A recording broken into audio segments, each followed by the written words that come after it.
ಖರ್ಗೆ ಅವರು ಕೂಡ ದೆಹಲಿಯಲ್ಲಿ ಮಲ್ಲಿಕಾರ್ಜುನ್ ಖರ್ಗೆ ಅವರನ್ನ ಭೇಟಿಯಾಗಿರುವಂತ ಅಪ್ಪ ಮಕ್ಕಳು ಭೇಟಿ ಮಾಡೋಕ್ಕೆ ನೀನು ಒಳ್ಳೆ ಅದು ದೆಹಲಿ ಎಲ್ಲಿ ಇರ್ಬೋದು, ಏನು ಅರ್ಜಿ ಹಾಕೋಬೇಕಾದ್ರೆ ಅಪ್ಪ ಮಕ್ಕಳು ದಿನ ಭೇಟಿ ಮಾಡೋಕ್ಕೆ ಅವರು is A party important leader. ಅವರು ರಾಹುಲ್ ಗಾಂಧಿ ಅವರು ಬಂದಿರಲಿಲ್ಲ, ಯಾವುದು ನಮ್ಮ ಕಾರ್ಯಕ್ರಮಕ್ಕೆ ಇನ್ವೈಟ್ ಮಾಡಿದ್ರು. ಬೇಕಾದಷ್ಟು ಅವ್ರದ್ದೇ ಆದಂಥ ಶೆಡ್ಯೂಲ್ ಇಂದ ಬರಲಿಲ್ಲ. ಈ has come out with A beautiful instrument. Rahul Gandhi ಅವರು ಕೂಡ ಸ್ವಲ್ಪ ಹೇಳ್ತೀನಿ ಕೇಳಾ ಇದ್ದೀವಿ.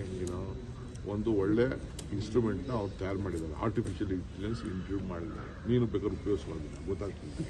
ಭಾಳ ಕಡಿಮೆ ದರದಲ್ಲಿ ನಮ್ಮ ಬೆಂಗಳೂರಲ್ಲೇ ತಯಾರು ಮಾಡೋದನ್ನ ಗ್ಲೋಬಲ್ ಲೆವೆಲಲ್ಲಿ ಅನುಕೂಲ ಆಗುವಂಥ ಒಂದು ಇನ್ಸ್ಟ್ರೂಮೆಂಟ್ನ ಭಾಳ ಕಡಿಮೆ ದರದಲ್ಲಿ ಮಾಡಿದ್ದಾರೆ.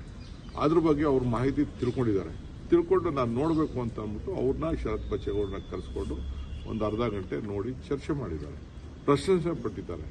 ಯಾರು ದೊಡ್ಡ ಇಂಡಸ್ಟ್ರಿಯಲಿಸ್ಟು IT ಪೀಪಲ್ ಎಲ್ಲ ನಿಮ್ಮ ಕರ್ನಾಟಕದಿಂದ ಒಳ್ಳೆ ಕೆಲಸ ಆಗಿದೆ ಅಂತ ಹೇಳ್ಬಿಟ್ಟು ರಾಹುಲ್ ಗಾಂಧಿ ಅವ್ರಿಗೆ ತಿಳಿಸಿದ್ದಾರೆ.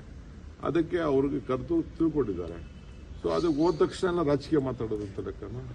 ಅಪ್ಪ ಮಕ್ಕಳು ಸೇರಿದಾಗೆಲ್ಲ ಮಾತಾಡೋ ರಾಜಕೀಯ ಅಂತ ಮಾಡಿದ್ರೆ, ಅಣ್ಣ ತಮ್ಮದಿರು ಸೇರಿದಾಗೆಲ್ಲ ಬೇರೆಯವ್ರದೆಲ್ಲ ನಿಮ್ಮ ಲೆಕ್ಕ ಇಲ್ಲ, ನಮ್ಮದು ಮಾತ್ರ ಲೆಕ್ಕ.